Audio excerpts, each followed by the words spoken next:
శ్రీకృష్ణ పరబ్రహ్మణే నమః. మనం అద్వైత సాధన కంచి మహాస్వామి వారి ఉపన్యాసాల్లోని అద్వైతాన్ని గురించి ఆయన మాటల్లో తెలుసుకుందాం. అయితే అద్వైతం అంటే ఏమిటో కూడా దీన్ని ఇంకా ముందుకి తీసుకుని వెళ్ళడానికి ప్రయత్నం అన్నమాట.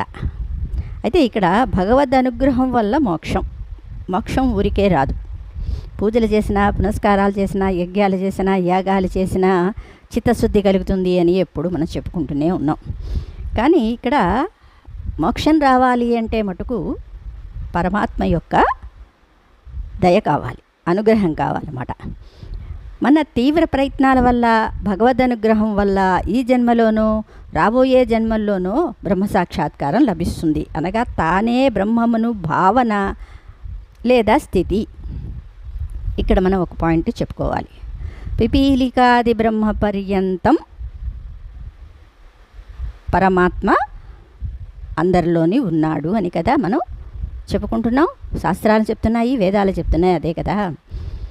కానీ ఇక్కడ ఈ జీవితంలోనే ఇక్కడ ఉంటూ ఉండగానే మన ప్రయత్నంతో అహం బ్రహ్మస్మి అనే అనుభవ జ్ఞానం, దాన్నే జీవన్ముక్త స్థితి అంటారు. అంటే జీవుడు ఉంటూ ఉండగానే, అంటే శరీరం ఉంటూ ఉండగానే జీవుడు ముక్తిని పొందుతాడు. ఏమిటి ఆ ముక్తి అంటే మృత్యు భయం లేని స్థితే ముక్తి అంటే ఇక్కడ తెలిసిపోతుంది నాకు మృత్యు ఎవరికి అనేది ఇక్కడ అర్థమవుతుందన్నమాట. అందుకని ఎన్ని జన్మలెత్తినా సరే ఇంకా స్టెప్ బై స్టెప్ ముందుకు వెళ్ళడానికి అవకాశం లభిస్తుంది. ఇప్పుడు మనం 14 లోకాలు అన్నారు. మనది ఏమిటి? భూలోకం, తర్వాత భువర్లోకం, సువర్లోకం, జనాలోకం, ఇంకా ఇంకా అలా అలా అలా ఉన్నాయి కదా. అలాగా బ్రహ్మలోకం వరకు కూడా ఈ జీవుడు ప్రయాణం చేస్తూనే ఉంటాడు. ఇక్కడ అహం బ్రహ్మస్మి అనే జ్ఞానం తెలిసింది, కానీ ఇంకా బ్రహ్మము సర్వం కల్విదం బ్రహ్మం అనే తెలియలేదు కదా. అంతా నేనే బ్రహ్మము అన్న స్థితి ఇంకా. అందుకనే ఇన్ని జన్మలు అంటే ఇన్ని స్టెప్పులు వెళతాయి. అంటే పరమాత్మ నీకు కొంచెం ముందుకు వెళ్ళే మార్గాన్ని చూపిస్తూ ఉంటాడు. ఇప్పుడు జీవన్ముక్తుల తర్వాత ఋషులు అవుతారు కదా, మహర్షులు. అంటే ఆల్రెడీ ఇక్కడ ఋషిత్వాల్ని జయించారు. ఋషికాలు అంటే మనం చెప్పుకున్నాం పంచకర్మేంద్రియాలన్నమాట, అవునా? వీటన్నిటినీ తన ఆధీనంలో ఉంచుకోగలిగే శక్తిని సంపాదించుకుంటాడు జీవన్ముక్తుడు అన్నమాట. దేనికి కూడా లోబడడు. పంచజ్ఞానేంద్రియాలకి, కర్మేంద్రియాలకి లోబడడు. అక్కడ కర్మ ఉండదు. ముందుకి వెళుతున్న కొద్దీ కర్మ పడిపోతుంది కదా. యక్షులకి, గంధర్వులకి వీళ్ళకి కర్మే ఉంటుంది, అనుభవమే.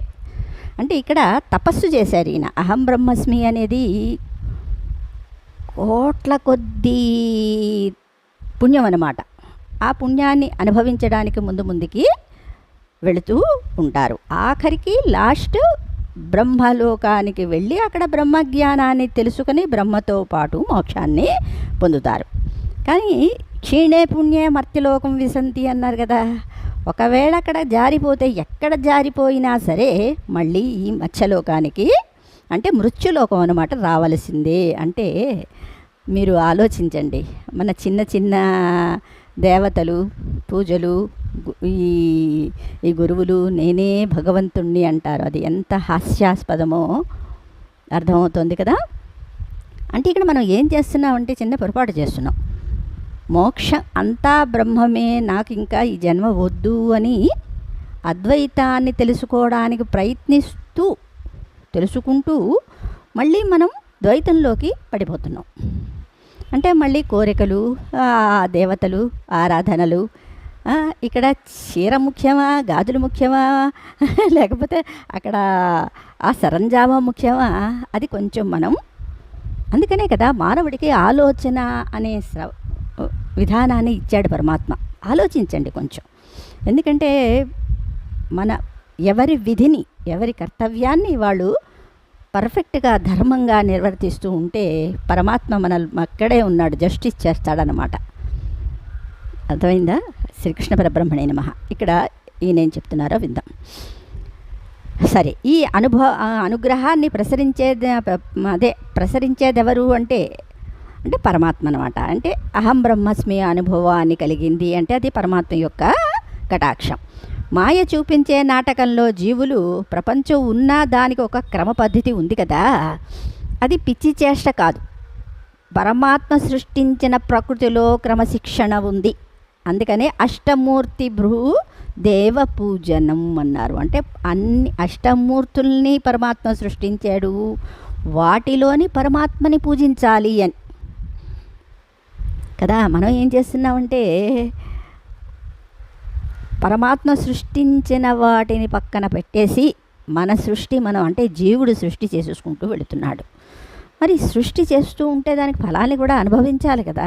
సృష్టి అంటే ఇక్కడ కోరికలండి, అది జాగ్రత్తగా అర్థం చేసుకోవాలి. ప్రపంచం ఉన్నదానికి ఒక క్రమం ఉంది, అది పిచ్చి చేష్ట కాదు, అది చాలా పకడ్బందీగా ఉండే నాటకం అన్నమాట. మనస్సు కూడా ఆ నాటకంలో ఒక భాగమే, ఇది గంతులు వేస్తుంది. అయితే ప్రపంచంలో భాగమైన సూర్య నక్షత్రాదుల నుండి వట్టి అణువు వరకు అందుకని ఒక క్రమ పద్ధతిలోనే సాగుతున్నాయి. హరిమయము విశ్వమంతయు హరి విశ్వమయుండు సందేయము పని లేదా హరిమయముగా అని ద్రవ్యము పరమాణువున లేదు విశ్వభావనమంటే అన్నారు కదా. పోతన గారు ఎంత చక్కగా చెప్పారు. అలా అన్నమాట ఉన్నాయి. అణు ప్రకంపనలో కూడా ఒక సమతౌల్యం బ్యాలెన్స్ ఉందన్నమాట. అయితే మనస్సును అదుపులో పెట్టడానికి పూర్వులు ధర్మసూత్రాలను అందించారు. శాస్త్రానుగుణంగా నడిస్తే దీనిని అదుపులో పెట్టవచ్చు. పరమాత్మ కూడా మనకి ఒక స్లిప్ అంటే అన్ని మనం కొన్ని వస్తువులు కొనేటప్పుడు దానికి ప్రిస్క్రిప్షన్ కూడా ఇస్తాడు. ప్రిస్క్రిప్షన్ అంటారు కదా, ఏమిటది, ఎలాగ దాన్ని వాడాలి అనేదాన్ని అనమాట. అలాగే పరమాత్మ కూడా మనని పంపిస్తున్నప్పుడు కూడా మనకి కూడా ఒక ప్రిస్క్రిప్షన్ ఇచ్చారు, ఎలాగ నడుచుకోవాలి, ఏది చేస్తే ఈ జన్మని నువ్వు తప్పించుకోగలవు అని. అందుకని ఈ వేదాలు మనకి అందించారన్నమాట. శ్రీకృష్ణ బ్రహ్మణ్య నమః. సరే, శాస్త్రానుగుణంగా సరే దీన్ని అదుపులో పెట్టవచ్చు, స్థిమితపరచవచ్చు. కార్యాకారణ ప్రపంచాన్ని దీని గతిని పట్టి చూపించారు మన పూర్వులు. మానవక్షేమం కోసం అపారమైన వాంగ్మయ సంపదనిచ్చారు. సుఖశాంతులతో ప్రజలెట్లా జీవించాలో వేనోళ్ళ చెప్పి ఉన్నారు. పరమార్థ దృష్టితో చూస్తే ఈ ప్రపంచం అంతా మాయామయమైన దీనికంతటికీ మూలమైన శక్తి మాత్రం పరమేశ్వరాధీనం. మమ మాయా దురచ్చయ మామేవ ఏ ప్రపద్యంతే మాయామే తాం తరంతితే అని కృష్ణయ్య చెప్పారు. అందుకని పరమాత్మని పట్టుకుంటే ఈ ప్రపంచం మనకి భయాన్ని కలిగించదు. అనగా మాయ ఆడించే నాటకాన్ని అదుపులో ఉంచగల శక్తి అతని చేతిలోనే ఉంది. భౌతిక ప్రపంచం ఒక పద్ధతిలో సాగటం అతని వల్లనే. అతని శక్తి అన్ని శక్తులకు అతీతం లేదా అట్టి శక్తియే ఈశ్వరుడు అంటారు. అంతేగాని చిన్న చిన్న దేవుళ్ళకి మొక్కితే ఏమొస్తుందండి? ఆ పరబ్రహ్మాన్ని తెలుసుకునికే మనకి ఈ జీవితం వచ్చింది. ఇది కఠినమే, అన్నీ వదలటం కష్టమే, కానీ వదిలితే ఎంత హాయిగా ఉంటుందో అది అనుభవంతో చెప్పిన ఋషులు అన్నమాట. అందుకనే వాళ్ళు చాలా హ్యాపీగా ఎన్ని ఏళ్ళు జీవించేవారు. మనకు ఒక 50 ఏళ్ళు వచ్చేసరికి మనకి జీవితం అంటే విసుగు పుడుతోంది కదా. అలా విసుగు రాకూడదు, ఆనందం. ఇంకా సాధించాలి, ఇంకా ఏంటో తెలుసుకోవాలి అని, ఇంకా పరమాత్మని తెలుసుకోవాలి అనే ఉత్సాహం ఉండాలన్నమాట. మాయతో కూడిన బ్రహ్మమనుట అనే వాక్యము తప్పే.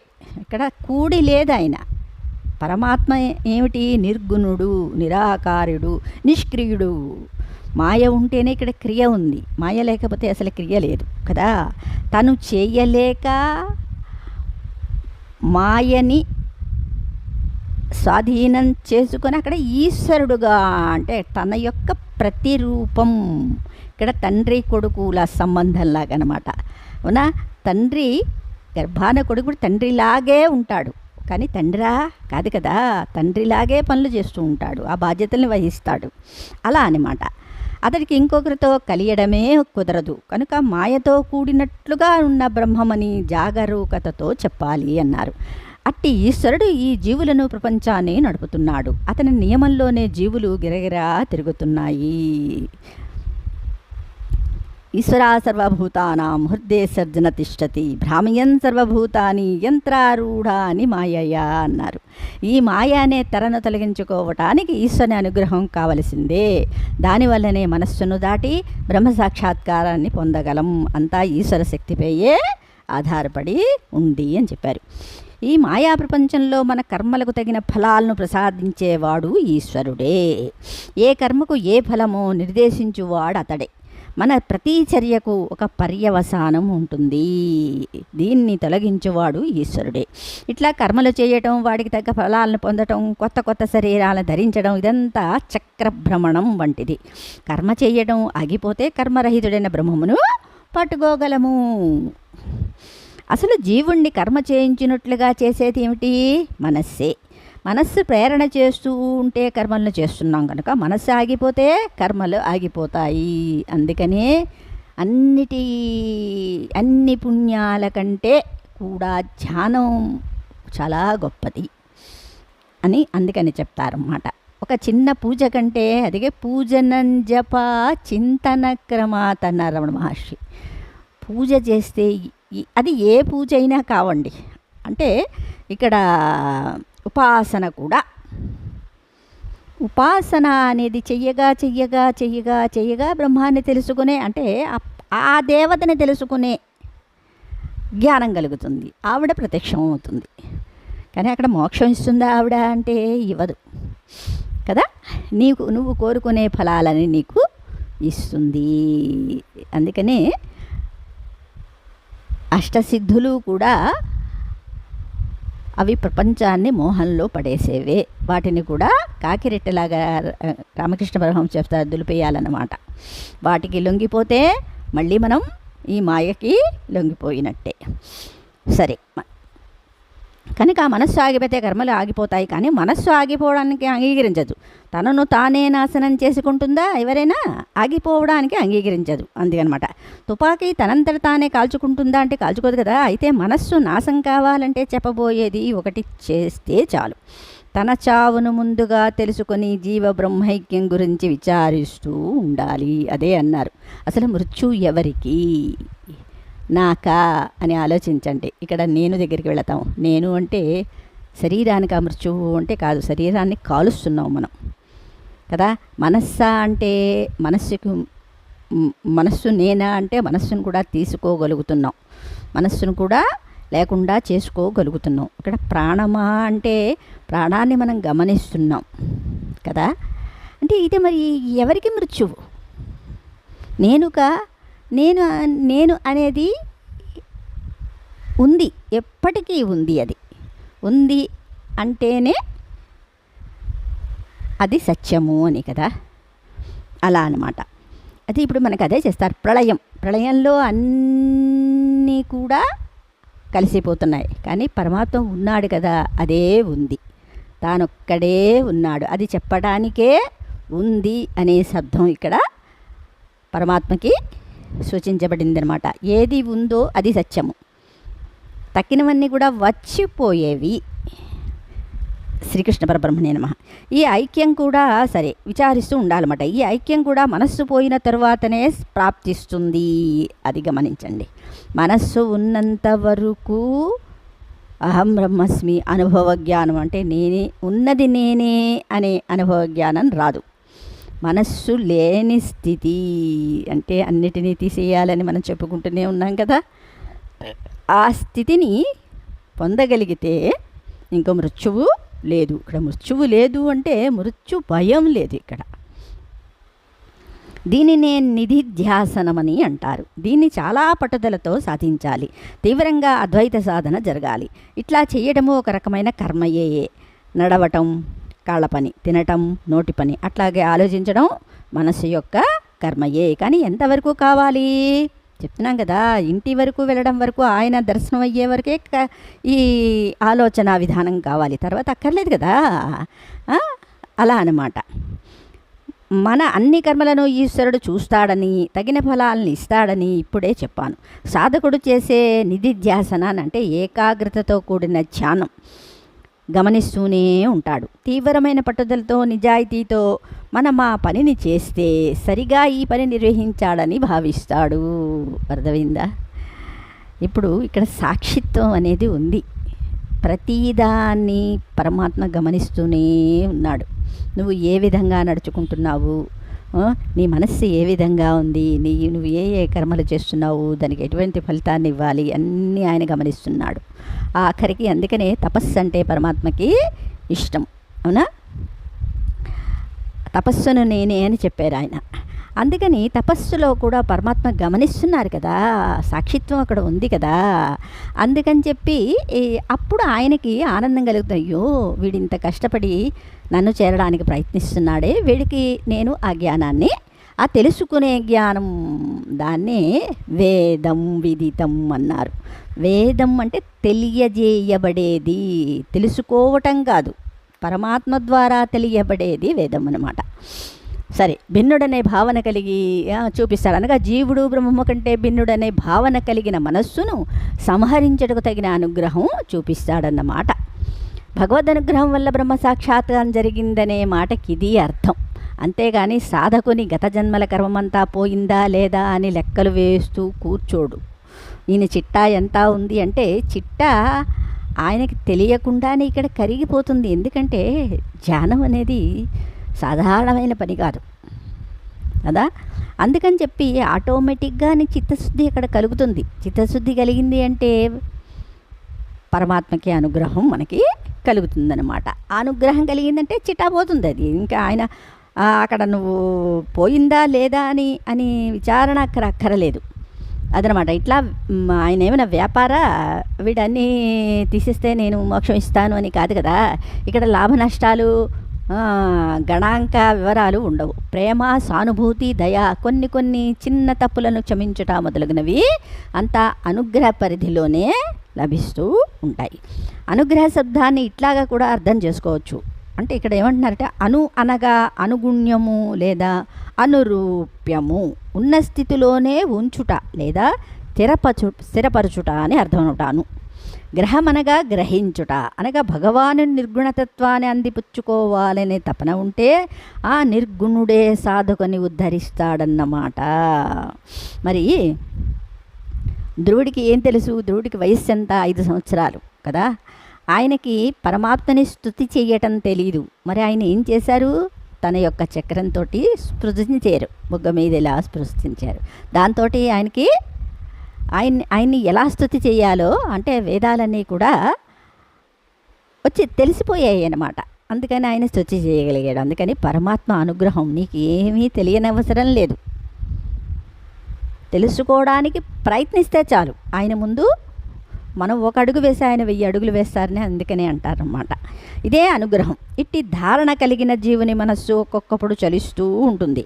ఆ సందర్భంలో కూడా అతని అనుగ్రహం ఉంటుంది. అతన్ని పట్టుకోవడానికి అతడే అనుగ్రహం చూపిస్తాడనే సారాంశం. ఇట్లా చేసేవాడు మాయకు ఆశ్రితుడైన ఈశ్వరుడు. చెప్తున్నాం కదా, ఇక్కడ సాక్షిత్వంతో మనలోనే పరమేశ్వరుడు ఉన్నాడు. నువ్వు ఏం చేస్తున్నావు అనేది ఇక్కడ దీన్నే ఇక్కడ ఈశ్వరుడు చూసిన దాన్ని ఇక్కడ చిత్రగుప్తుడు అని మనం అనుకుంటాం కదా. మన చిట్టా ఇక్కడే ఉందన్నమాట. చిత్రంగా గుప్తంగా మన లెక్కల్ని రాసేస్తూ ఉంటాడనమాట ఈయన. అందుకనే చిత్రగుప్తుడు.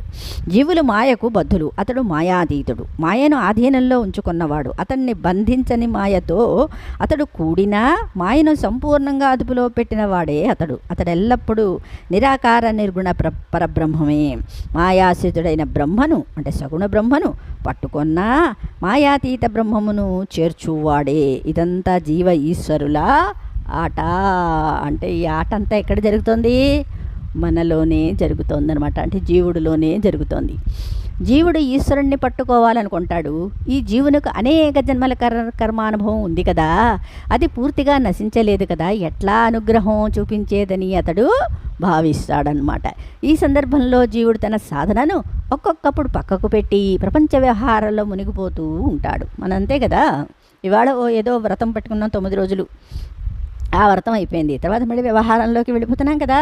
మళ్ళీ నవరాత్రులు వచ్చే వరకు మళ్ళీ అమ్మవారు మనకి గుర్తుకు రారు. అవునా? అలాగా ఉండకూడదనమాట. సరి అయిన సాధకుని పట్ల ఇట్టి సందర్భాల్లో ఈశ్వరుడు అనుగ్రహం చూపిస్తాడు.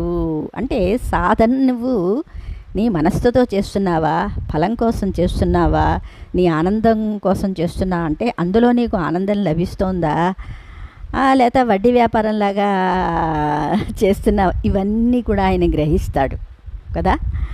అప్పుడు ఆ దాన్ని బట్టి నీకు ఫలాన్ని అక్కడ ఆయన వేస్తాడనమాట. దయను చూపించి తనను పట్టుకునేటట్లు చేస్తాడన్నమాట. ఈ పని చాలా సూక్ష్మంగా ఉంటుంది. దయ ఉన్నప్పుడు జీవుడు ఈశ్వరాభిముఖుడవుతాడు. అంటే ఎప్పుడైతే మనకి భగవద్ అనుగ్రహం కలిగిందో అప్పుడు మనం ఈశ్వరుడి వైపు తిరుగుతాం అన్నమాట. అంటే ఎప్పుడూ మనకి ఆ ఆలోచన ఉంటుందా, ఉండదు కదా. అంటే ఎప్పుడైతే పరమేశ్వరుడి అనుగ్రహం మనకి కలిగిందో మనం వెంటనే ఏదో ఒక మంచి పని చేయడానికి మార్గాన్ని వెతుక్కుంటాం అన్నమాట. అని అనుగ్రహించడానికి కాలం కలిసి రావాలి. అది అనుకూలించినప్పుడు భగవానుడు తప్పుకుంటాడు. అంటే దీన్ని ప్రారబ్ధం అన్నారు. ప్రారబ్ధాన్ని అనుభవించాలి అంటే అక్కడ పరమాత్మ జోక్యం చేసుకోడు కదా, ఆయన తప్పుకుంటాడనమాట. అప్పుడు జీవుడు పాప పంకిలంలో చిక్కుకుంటాడు. మరలా అతని అనుగ్రహం ఉంటే ఉద్ధరింపబడుతూ ఉంటాడు. ఇట్లా దోబూచులాట ఆడుతూ ఉంటాడనమాట. ఈశ్వర భావనలో జీవుడు పండిపోవునంత వరకు ఉంటుంది ఈ ఆట, కొనసాగుతూ ఉంటుందన్నమాట. పైవాడు తప్ప మరొకటి లేదనే దృఢమైన విశ్వాసం లభించనంత వరకు ఈ ఆట సాగుతూనే ఉంటుంది. అప్పుడే అనుగ్రహం. అతడు ఫలదాతయని అంటాం. ఒక న్యాయాధీశుని మాదిరిగా నియమపాలన సాగిస్తాడు. న్యాయం కర్కశంగా ఉందని మనం ఆక్షేపించడానికి వీలు లేదు. అయితే మామూలు న్యాయాధీశుని మాదిరిగా కాకుండా అపారమైన దయతో జీవులను వీక్షిస్తాడు. తీవ్ర నియమాలతో ఉండుట, ప్రతి ఒక్కరిని క్షమించుట కూడా ఉండదు. అనుగ్రహం చూపించడానికి ముందు మన అర్హతను గమనిస్తాడు. ఇందాకలే మనం చెప్పుకున్నాం. మనం ఏ విధంగా మన యొక్క జీవనాన్ని సాగిస్తున్నాము, మన మనస్సు ఎలా ఉంది, అవునా. బయట ఒకటి అంటే త్రికరణ శుద్ధి కంపల్సరీ ఉండాలి. అది లేకపోతే ఆయనకు తెలీదా?